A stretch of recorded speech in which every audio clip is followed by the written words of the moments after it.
우리나라의 먹거리가 점점 서구화되어져 가고 있습니다. 어린 시절에 먹었던 음식들 중에 지금은 찾아볼 수 없는 것들도 많이 있고, 우리나라의 식량 자급률이라고 하는 것이 정말로 열악한 그런 상황 속에 있습니다. 당연히 우리 자녀들의 입맛도 점점 변해가고 있는 그런 상황입니다. 요즘 음식들은 거의 대부분 단짠입니다. 단짠은 달고 짠 음식. 특별히 문제가 많이 되는 것은 그 나트륨이 많이 들어간 짠 음식들이지요. 음식이 모든 것의 원인인 것은 아니지만 이런 서구화된 음식으로 인해서 우리 아이들이 아토피나 아니면 천식이나 비염이나 알레르기 같은 그런 질병들이 이전과 다르게 많이 나타나고 있는 것을 보게 됩니다.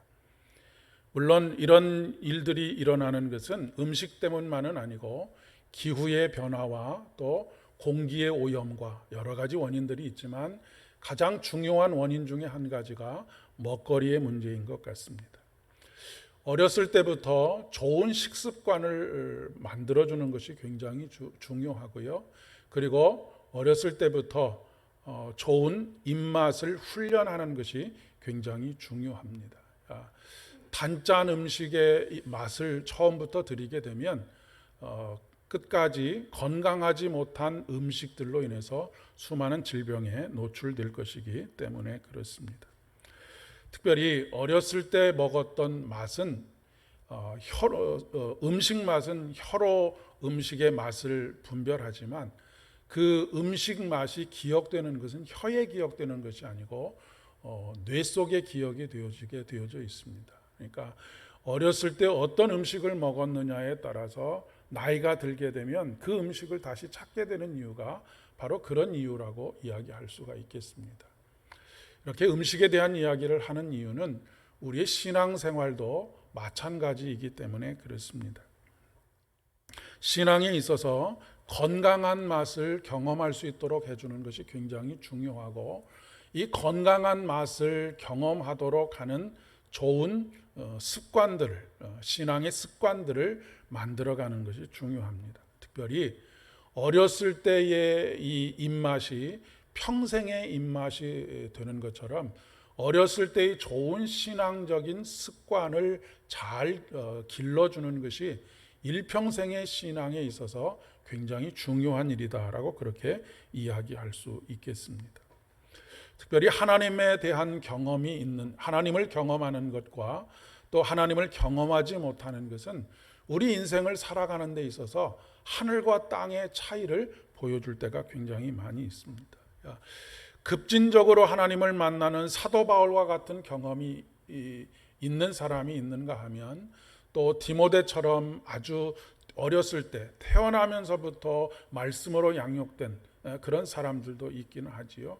어쨌든지 간에 어떤 모습으로 우리가 신앙을 경험하더라도 좋은 맛을, 신앙의 좋은 맛, 깊은 맛을 경험하는 이 경험들이 우리의 뇌리 속에 깊이 각인될 수 있도록 만드는 것이 굉장히 중요하다라고 그렇게 이야기할 수가 있겠습니다. 특별히 긍정적인 신앙의 경험, 이 경험은 우리의 영혼을 더욱더 건강하게 성장시켜주는 그런 것이라고 이야기할 수가 있겠습니다.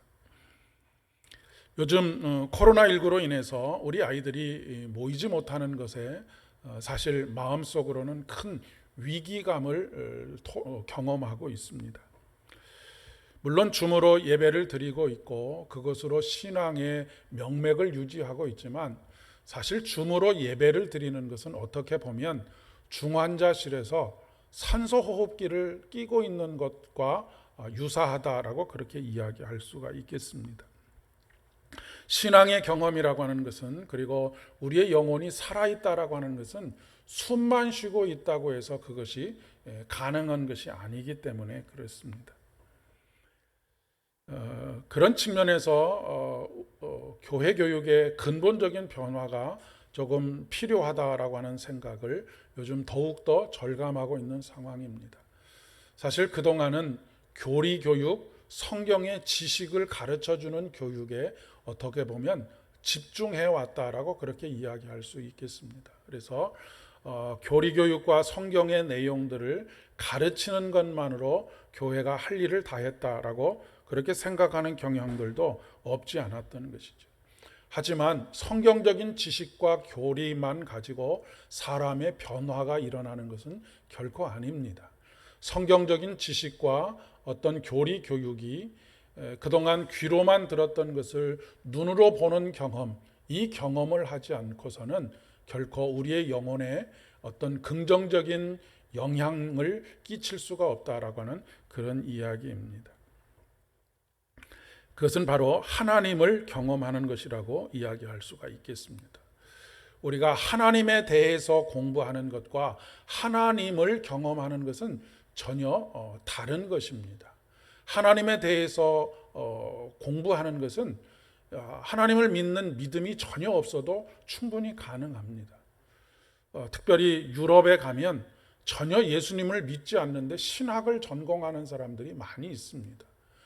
예수님에 대한 지식은 얼마나 많이 있는지 모르겠습니다. 그리고 얼마나 깊이 있는 지식들을 가지고 있는지 모르겠습니다. 그러나 그들은 하나님을 경험하지 못한 경우들이 참 많이 있습니다. 그런데 그런 지식의 깊은 것까지를 공부하고 또 거기에 더해서 하나님을 경험하게 되면 결코 세상이 건드릴 수 없는, 세상이 넘볼 수 없는 영적인 거장들이 되게 되는 것이지요. 지난주에 종립학교 토론회라고 하는 것이 있었습니다. 종립학교라고 하는 것은 종교기관에서 세운 학교를 이야기합니다. 특별히 우리 개신교 같은 경우에는 미션 스쿨이라고 그렇게 부르기도 하지요. 그런데 이 종립학교는 개신교에서 설립한 학교만 있는 것이 아니고 천주교에서 세운 학교도 있고 불교에서 세운 학교도 있고 원불교에서 세운 학교도 있고 여러 종교들이 세운 그런 학교들이 있습니다. 그런데 이 종립학교가 하나로, 종교가 다 다름에도 불구하고 하나로 모여서 토론회를 열지 않을 수 없는 이유가 있습니다. 그것은 종립학교의 존립과 정체성에 관련된 문제의 위기의식을 가지고 있기 때문에 그렇습니다. 정부의 지침, 교육부, 특별히 교육부의 법으로 정해진 지침에 의하면 종교기관에서 세운 학교들은 종교학을 가르치도록 그렇게 규정이 되어져 있습니다. 종교학이라고 하는 것은 무엇이냐면 종교라고 하는 것은 무엇이고 종교의 종류는 무엇이 있고 어떤 종교는 어떤 교리를 가지고 있는지 이런 것들을 가르치도록 그렇게 규정을 하고 있습니다. 그런데 이 종립학교들이 공통적으로 가지고 있는 가장 큰 위기의식은 무엇이냐면 종교학을 가르친다고 해서 종교인이, 그러니까 신앙인이 되는 것은 아니라고 하는 것에 있습니다. 그러니까 신앙을 경험할 수 있도록 해줘야 하는데 신앙을 경험할 수 있는 모든 길은 다 차단해 놓고 종교학을 가르치라라고 하는 그런 지침이 있기 때문에 그렇습니다. 그래서 종립학교에 비록 종교는 달라도 종립학교의 모든 지도자들이 모여서 이 문제를 함께 타개해 가고자 하는 그런 토론회가 열렸던 것입니다. 요점은 그렇습니다. 종교학이 아닌 종교를 가르칠 수 있도록 해달라는 것이고 그것을 통해서 신앙을 경험할 수 있도록 해달라는 것입니다. 앞서서 말씀드린 것처럼 하나님에 대해서 하나님이 어떤 분이신지에 대한 지식을 배우는 것에서 그치지 않고 하나님을 경험적으로 경험할 수 있도록 그렇게 해달라고 하는 그런 요청이 되겠습니다. 만약에 그렇지 않다라고 한다면 굳이 미션 스쿨을 세울 이유가 어디 있겠습니까? 종교학에 대해서는 굳이 미션 스쿨에서 가르치지 않아도 어디에서든 가르칠 수 있는 것이 종교학이기 때문에 그렇습니다. 신앙생활에 있어서 하나님에 대해서 배우고 아는 것은 굉장히 중요합니다. 왜냐하면 하나님에 대해서 배우고 아는 것은 더 깊은 하나님을 경험하는 그런 경험으로 나아가는 체험으로서의 신앙생활에 아주 중요한 어떤 틀을 만들어 줄 수 있기 때문에 그렇습니다. 하지만 중요한 것은 그것을 배우는 것에 더해서 하나님을 경험할 수 있도록 하는 것이라는 것입니다. 서당계가 3년이면 풍어를 읊는다는 말이 있지 않습니까?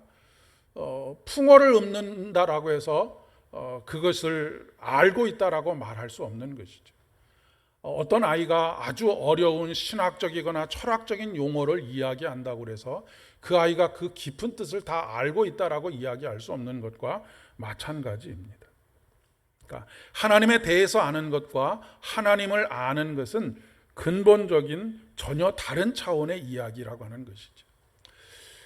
교회를 다니다가 지금은 교회를 다니지 않으면서 교회에 대하여서 아주 비판적인 이야기를 하시는 분들을 보게 되면 내가 다녀봐서 아는데 라고 하는 그런 이야기를 하는 분들이 굉장히 많이 있습니다.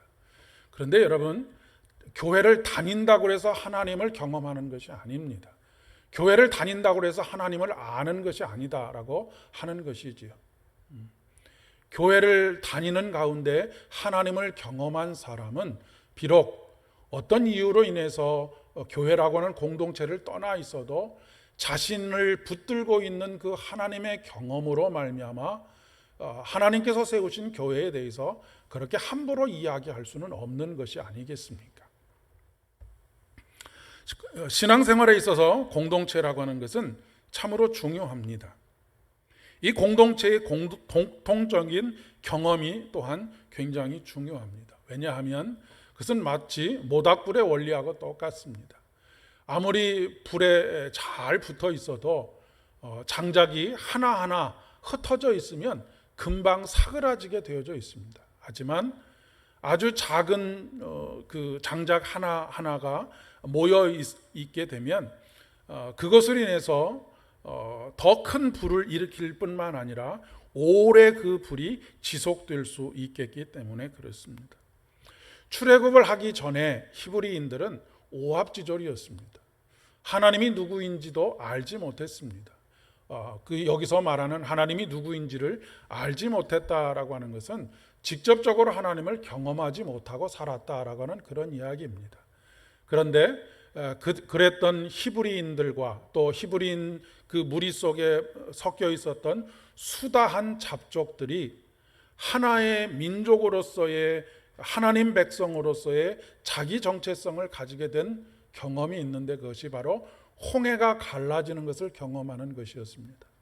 단순히 그들이 홍해가 갈라지는 기적을 경험한 것이 아니라 그 가운데 그 홍해를 가르시고 배를 통해서 그 홍해를 건너는 것이 아니라 자신의 발로 땅을 딛고 그 홍해를 건너게 하시는 전능하신 하나님, 그것은 바로 창세기 1장에 나오는 창조주 하나님, 엘로힘의 하나님을 경험하게 된 것으로부터 비로소 내가 누구인지, 나를 부르신 분이 누구이며 나는 누구의 자녀인지를 깨닫게 되었다라고는 그런 이야기입니다. 기독교는 체험의 종교라고 하는 말을 우리가 하곤 합니다. 여기서 말하는 체험의 종교라고 하는 것은 하나님을 경험하는 것을 말하는 것입니다. 교회 안에서 무슨 어떤 일들을 성취했다, 교회 안에서 수많은 일들을 했다, 봉사를 했다, 희생을 했다, 이런 것들이 중요한 것이 아니고 그 봉사와 희생과 어떤 일의 성취 가운데 하나님께서 전능하신 하나님으로 내게 경험이 되어졌는가라고 하는 것이 중요하다라고 하는 그런 이야기입니다. 그런데 많은 경우에 우리가 신앙의 이야기를 하게 되면 내가 무엇을 했다, 이런 것에 집중되어서 이야기를 하는 경우들이 참 많이 있습니다. 그런 일들을 하는 가운데 그 일 속에서 하나님께서 어떻게 역사하셨는지, 나의 무능함과 연약함을 어떻게 도우셨는지, 이런 경험들이 없으면 사실 그런 경험은 사회에서 하는 경험과 하등의 차별을 둘 수 없는 경험들이라고 이야기할 수가 있겠습니다. 그런데 좋은 환경에서 그런 경험을 하면 얼마나 좋겠습니까마는 그렇지 못한 경우들이 거의 대부분입니다. 어렵고 힘든 삶의 상황 속에서 오늘 말씀의 제목처럼 하나님을 맛보아 알게 되는 경험들을 우리가 종종 하게 됩니다. 특별히 오늘 시편 34편의 말씀에 부제로 달려있는 것이 다윗이 아비멜렉 앞에서 미친 척 하다가 쫓겨나서 지은 시라고 하는 부제목에 달려있는 것을 여러분이 아실 수 있습니다. 여기서 아비멜렉이라고 하는 것은 사람의 이름이 아니고 왕이라고 하는 뜻을 가지고 있는 것입니다. 그러니까 애굽왕 바로라고 하는 것은 사실은 어떻게 보면 서울 역전 앞이라고 하는 말하고 똑같습니다. 바로라고 하는 말이 왕이라고 하는 의미를 가지고 있습니다. 이 바로에는 각자가 다 수많은 이름을 가지고 있는데 블레셋에서 왕을 칭할 때 아비멜렉이라고 그렇게 칭합니다. 이때에 이 다윗이 도망하여서 몸을 의탁했을 때에 블레셋의 아비멜렉은 누구냐면 아기스라고 하는 이름을 가지고 있는 왕입니다. 그런데 부제에서도 우리가 알 수 있듯이 다윗이 인생에 있어서 얼마나 처참한 상황에 빠져 있는 것, 그때 지은 시인가라고 하는 것을 우리가 알 수가 있습니다.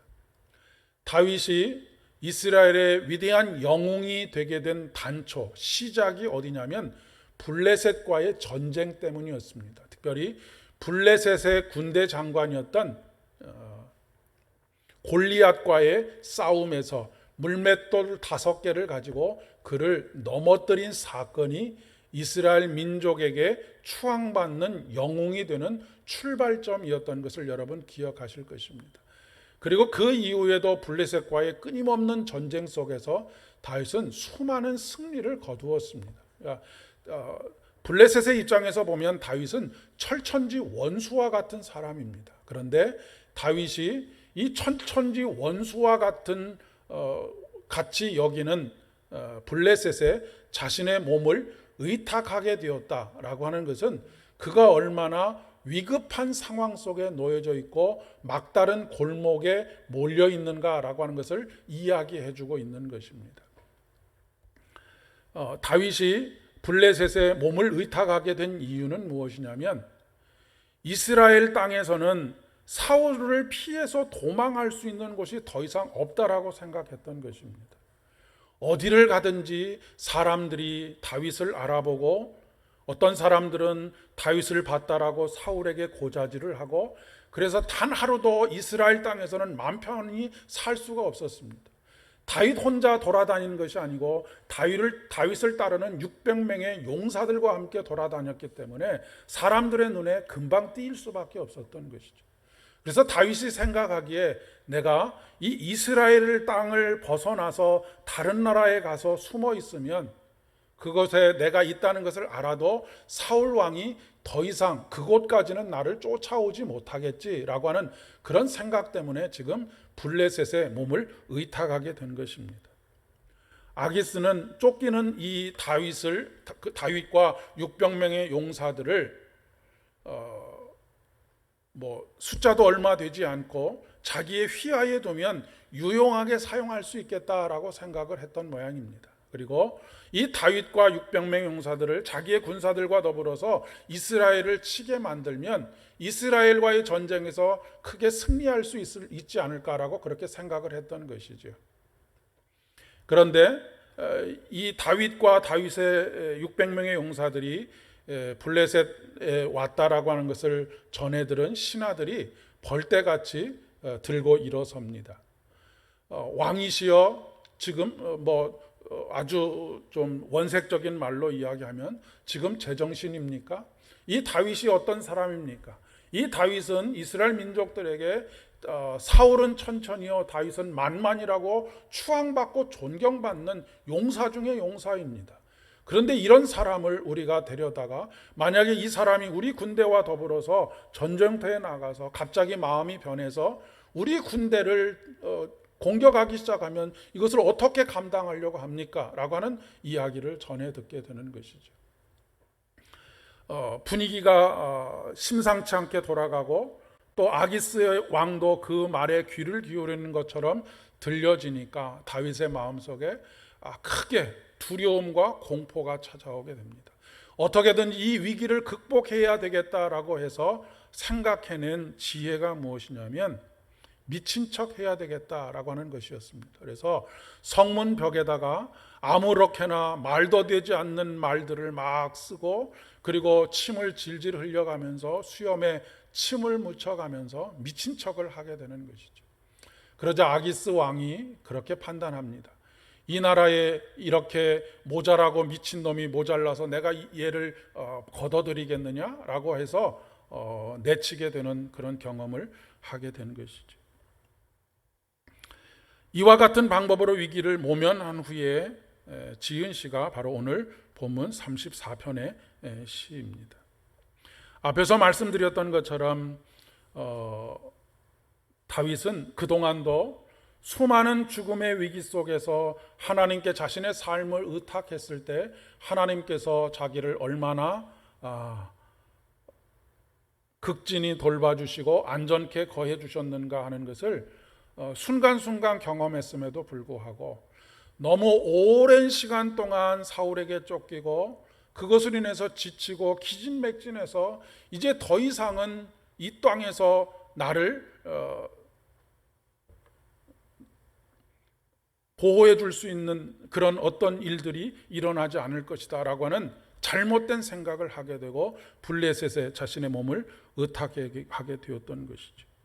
하지만 우리나라 속담에 여우를 피하려다가 호랑이를 만난다라고 하는 표현처럼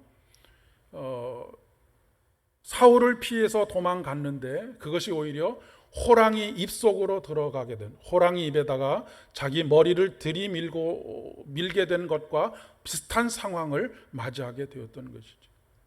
다윗은 이 실패를 통해서 내가 안전하다고 하고 선택한 그것이 결코 나를 안전하게 거할 수 있도록 만들어주는 것이 아니구나.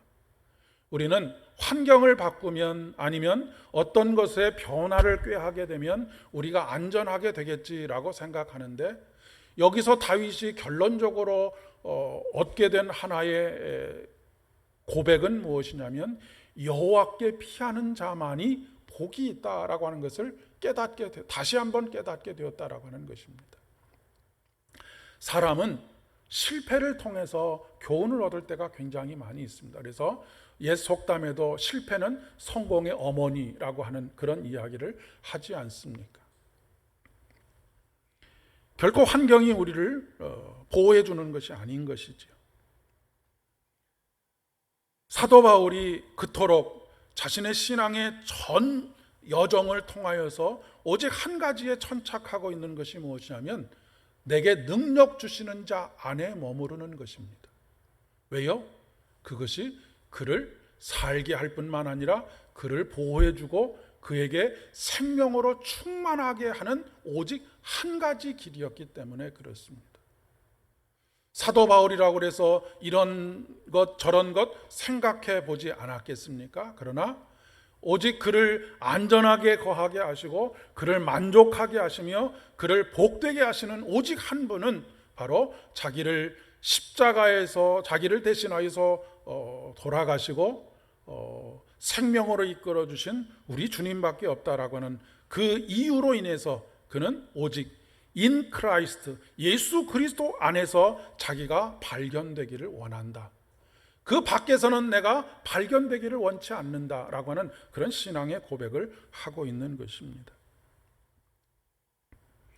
맛보다 알다라고 하는 말은 모든 삶을 통해서 구체적으로 하나님을 경험하는 것을 의미하는 것입니다.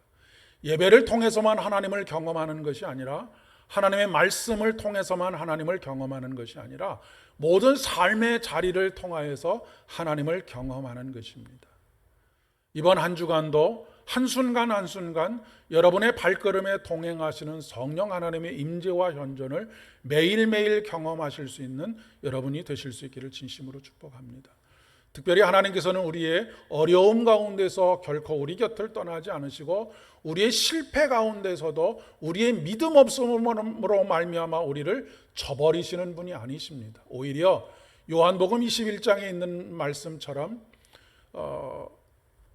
내가 도무지 예수를 알지 못한다라고 그렇게 부인하고 저주하기까지 했던 베드로를 온몸으로 환영하고 그의 품 안에 끌어안으셨던 우리 주님의 모습이 진실로 우리가 매일매일 경험하게 된, 그리고 경험해야 할 하나님의 모습이라고 하는 것입니다.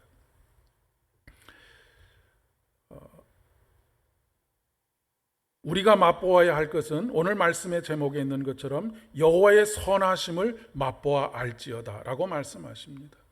여호와의 선하심이라고 하는 것은 제가 새벽기도 시간에도 잠깐 말씀을 드렸는데 항상 좋은 것을 주시는 하나님이십니다. 그런데 여기서 말하는 항상 좋은 것을 주시는 하나님에서의 좋은 것이라고 하는 것은 우리 입장에서 좋은 것을 말하는 것이 아니고 하나님의 뜻과 계획과 섭리와 경륜 속에서 그 하나님의 뜻을 이루는 것이 좋은 것입니다. 왜냐하면 그것이 바로 선한 것이기 때문에 그렇습니다. 하나님께서 어루만지시는 모든 것은 바로 보시기에 좋았더라라고 하는 결론이 나기 때문에 그렇습니다. 오늘 구약의 본문인 열왕기 상의 본문에서도 엘리야는 똑같은 극단의 어려움 속에서 하나님의 어루만지심을 경험하고 있는 것을 보게 됩니다. 엘리야는 아합과 그의 아내인 이세벨과의 이 3년 동안의 극심한 갈등을 갈멜산에서의 영적인 전투로 모든 것을 다 끝냈다, 이제 참 후련하다라고 생각했었던 것 같습니다. 그런데 이세벨이 얼마나 독한 여인입니까? 오히려 그 일을 계기로 해서 엘리야를 잡아 죽이겠다고 이를 바득바득 갈고 있는 그런 상황에 대한 이야기를 듣게 됩니다. 엘리야가 그토록 수많은 긴장 관계 속에서 팽팽하게 당겨져 있는 고무줄과 같이 더 이상은 견딜 수 없는 끊어지기 직전의 상황까지 갔던 것 같습니다. 그런 상황 속에서 엘리야는 모든 일들에서 기진맥진하고 이제는 조금 차라리 끊어져 버리면 좋겠다라고 하는 그런 생각을 가지게 되었던 것이죠. 그래서 그가 선택한 것이 무엇이냐면 죽기를 선택했던 것입니다. 하나님, 제가 죽는 것이 차라리 이 모든 기진맥진한 상황 속에서 놓여나서 평안을 누리는 길이 되겠습니다 라고 요청을 하고 있습니다. 그런데 여러분, 죽으면 끝나는 것일까요? 결코 그렇지 않습니다. 죽으면 끝나는 것이 아니라 예수의 십자가 안에서 죽어야 진정한 평안과 안식을 누릴 수 있는 것이죠. 우리가 살아있으나 죽을 때에나 예수 안에 있는 것입니다. 예수님께 피하는 것입니다. 참된 평안은, 그리고 안식은 오직 주께 피할 때만 가능한 것이기 때문에 그렇습니다. 기진맥진해서 이제는 죽는 것을 원한다라고 절규하고 있는 엘리야에게 하나님께서 찾아오십니다. 그리고 어루만지시고 하늘의 양식을 맛보게 하십니다. 하늘의 양식이라고 하는 것은 산의 진미를 의미하는 것이 아닙니다. 우리가 생각하는 좋은 것, 그것을 의미하는 것이 아니죠. 하늘의 양식이라고 하는 것은 바로 선하시고 인자하신 하나님의 손길이 그에게 함께하고 있다라고 하는 것입니다. 그는 바로 그 절망의 끝에서 어루만져 주시는 하나님을 경험하게 됩니다. 이제까지도 능력 가운데 임하시는 하나님을 경험했었지만 오히려 실패 가운데 그를 어루만지시는 하나님을 경험하게 되고 그로 인해서 참된 평안과 안식을 새삼 깨닫게 되었던 것이죠. 그리고 다시 그는 일어나서 힘을 얻고 목적지를 향해서 마침내 호렙산에 도달하게 되었다라고 기록하고 있습니다. 신앙의 가장 깊은 단계는 우리가 어떤 초인이 되는 것이 아닙니다. 슈퍼맨이 되는 것이 아니고 어린아이와 같이 되는 것입니다. 전적으로 하나님께 의탁하는 삶, 여호와께 피하는 삶을 살아가는 것이죠. 여러분, 어린아이는 어떤 큰 위기를 당하게 되면 다른 것에 눈길을 돌리지 않고 자기의 부모에게 눈길을 돌리고 부모에게 아주 빨리 뛰어가서 부모 뒤에 숨는 것으로 그가 하는 모든 일을 다 하는 것입니다. 우리가 인생에서 위기를 당할 때에도 마찬가지입니다. 우리를 도울 이는 옆집의 아저씨가 아니지요. 우리를 도와줄 분은 오직 우리의 아버지가 되시는 하나님밖에 없습니다. 그분 뒤에 피하는 것이 우리가 할 수 있는 가장 좋은 일이고 가장 선한 선택이다라고 하는 것입니다.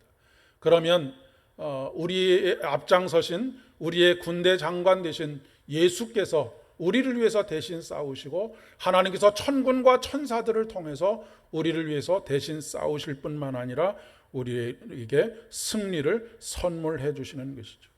그것이 바로 앞서서 말씀드렸던 창세기 1장에 천지를 창조하신 엘로힘의 하나님, 전능하신 하나님으로 우리에게 경험되어지는 것입니다. 신앙생활이라고 하는 것은 맛을 알아가는 것입니다. 영적인 것들에 대해서 맛이 들여져 가는 것이라고 그렇게 이야기할 수가 있겠습니다. 여러분, 건강한 사람은 입맛이 살아있지 않습니까?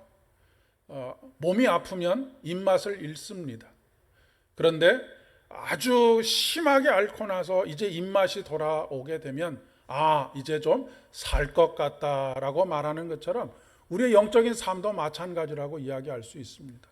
우리가 살다 보면 영적인 깊은 회의감이 들 때도 있고 상처를 받아서 아주 영적인 입맛을 잃을 때가 있습니다. 그때마다 우리에게 다가오시는 하나님, 그 하나님의 어루만지심 속에서 다시 입맛을 영적인 맛을 회복하고 이제는 살 것 같다. 하나님께서 나를 살게 하신다. 나를 호흡하게 하신다라고 하는 그런 경험들을 해야 하겠습니다.